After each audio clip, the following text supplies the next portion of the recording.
Tonight, our special coverage on Israel's war in Palestine as Israel's bombing flattens one of the biggest refugee camps in Gaza City. Assalamu alaikum and good evening. This is Muslim News Canada on Muslim Network TV. I'm Aisha Ashraf. Today is the 24th day since Israel started its war on Palestine. As of today, Israeli forces have advanced deeper into the residential area of Gaza City. The Israeli military claims to have attacked 300 targets in Gaza over the last 24 hours. Witnesses on the ground have reported heavy fighting after Israeli tanks entered the region. The Gaza Civil Defense Director has confirmed the complete destruction of the Jabalia refugee camp due to Israeli bombardment. 6 US-made bombs, each of them weighing 1 ton, have leveled an entire neighborhood. Jabalia camp is one of the biggest camps in the Gaza Strip. Initial reports indicate that at least 50 people have been killed in the camp. The Indonesian hospital in Gaza anticipates a complete shutdown soon due to fuel shortages. Hamas fighters are also engaging with Israeli forces using small arms fire and explosive devices. Hamas's armed wing has claimed responsibility for attacking Israeli tanks in the northwest region of Gaza. The militant group also says it has eliminated the presence of Israeli forces from a building. In a separate incident, the Israeli army has reported shooting down a drone over the city of Eilat. Yemen's Houthi rebels are claiming responsibility for the drone. Meanwhile, in Iraq, armed drones have targeted the Ain al-Assad air base. The airbase is hosting US and international forces. The devastating death toll continues to rise. At the time of writing, more than 8,525 Palestinians have lost their lives in Israeli attacks. More than 1,400 casualties have been reported in Israel. Bombardments continue in the besieged Gaza Strip, even as calls for a ceasefire grow louder. Despite mounting pressure, Israeli Prime Minister Netanyahu has rejected these pleas. NATO Secretary General Jens Stoltenberg says that Hamas's attacks are condemnable. However, Stoltenberg says Israel should uphold international law and protect civilian lives.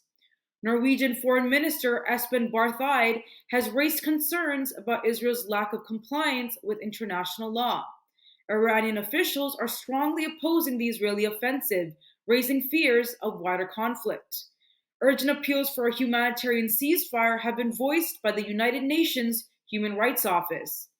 After speaking with Gaza families, Martin Griffiths, the UN relief chief, has described the situation as, quote, devastating. He says the families in Gaza are desperately searching for food, water, and shelter amid relentless bombings. The UN Agency for Palestinian Refugees reports that 64 of its employees have been killed in the Gaza Strip so far. There are reports that Israeli Prime Minister Netanyahu has lobbied with European Union leaders to use their influence to convince Egypt to accept Palestinian refugees from Gaza.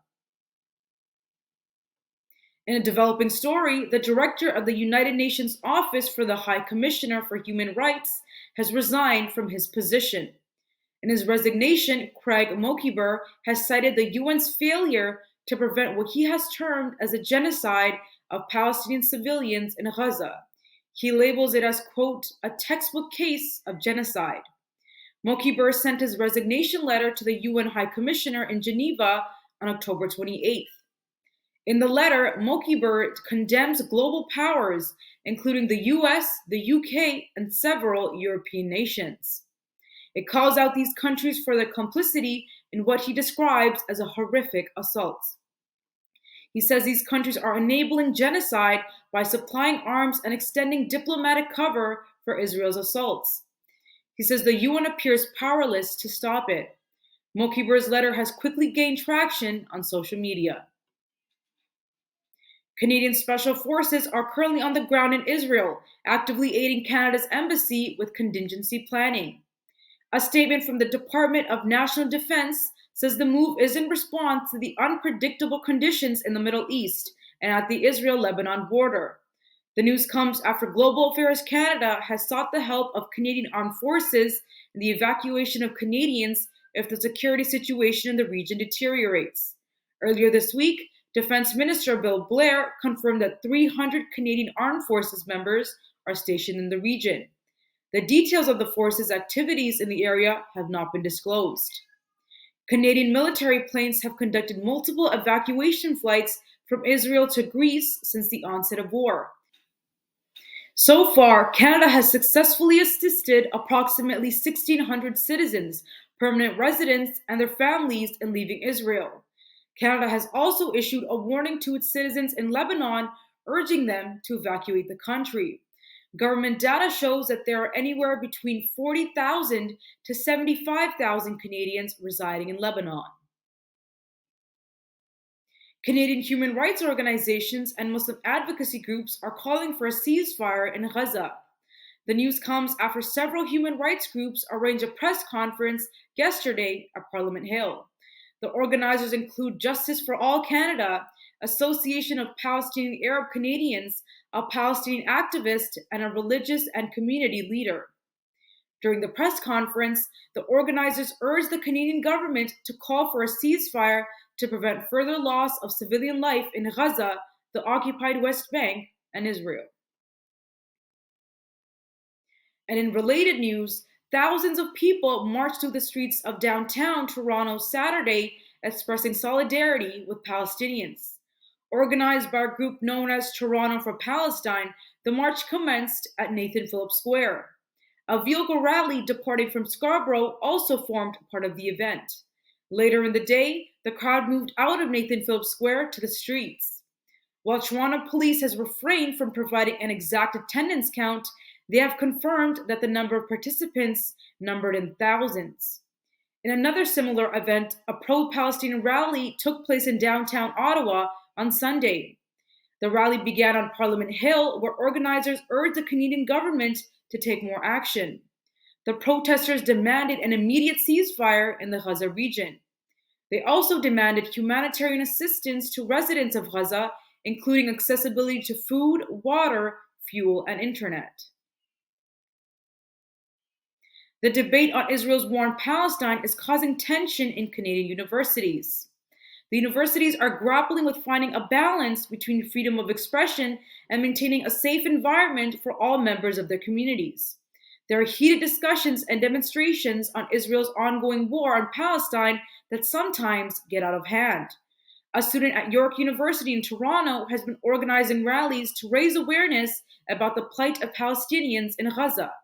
An altercation at one of the recent rallies has shocked him. A Jewish university student says he has faced hostility on campus because of his visible identity. With the ongoing conflict and no sign of ceasefire, the atmosphere at York University, Toronto Metropolitan University, and other academic institutions is becoming increasingly tense. Experts stress the importance of universities as platforms for critical debate and discussion.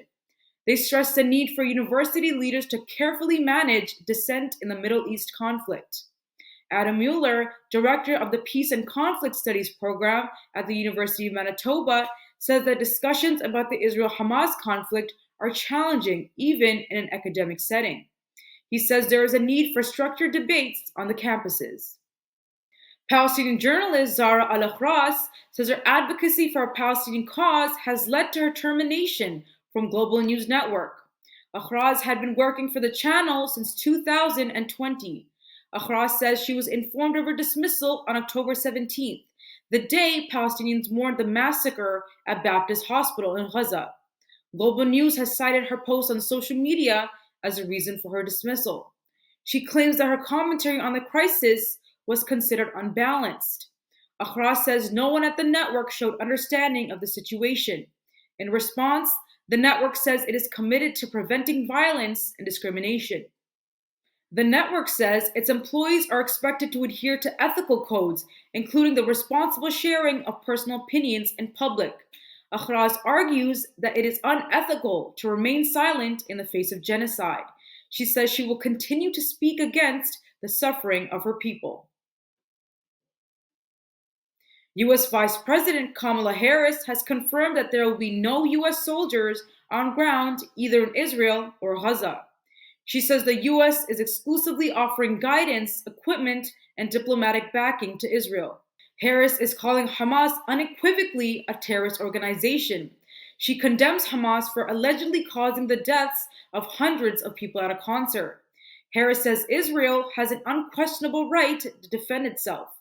However, she says Palestinians deserve equal measures of safety, security, self-determination, and dignity. Her comments come amid recent reports suggesting that the US military's elite Delta Force has been deployed in Israel to assist Israel's offensive.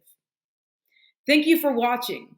Our news is produced by Muslim Network TV, which is a not-for-profit organization. We need your support for donations.